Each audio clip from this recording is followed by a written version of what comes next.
पश्चिम बंगालच्या मालदा जिल्ह्यात वीज कोसळून 11 जणांचा मृत्यू झालाय. मालदा जिल्ह्यात वीज कोसळून मृत्यू झालेल्यांमध्ये 2 शाळकरी मुलांचाही समावेश होता. पश्चिम बंगालमध्ये अनेक ठिकाणी वादळी वाऱ्यासह पाऊस झाला. त्यानंतर अनेक ठिकाणी वीज कोसळलेलीही पाहायला मिळाली, ज्यामध्ये आतापर्यंत 11 जणांचा मृत्यू झाल्याची माहिती समोर आली आहे. पोलिसांच्या माहितीनुसार मृतांमध्ये 2 अल्पवयीन मुलींचा समावेश होता.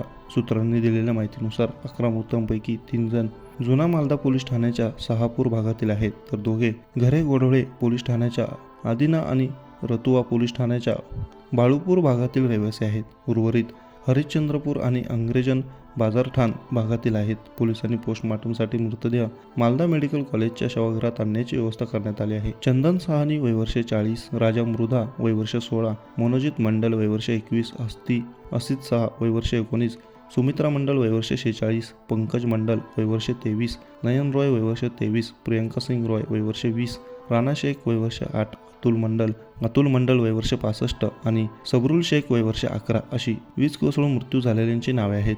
हरिश्चंद्रपूर येथील नयन रॉय आणि प्रियंका रॉय या दाम्पत्याचा तागाची लागवड करताना वीज पडून मृत्यू झाला. मृतांमध्ये 8 आणि 11 वर्षांच्या 2 अल्पवयीन मुलांचाही समावेश होता. पोलीस ठाण्याच्या हडाटोली परिसरातील ते रहिवासी आहेत.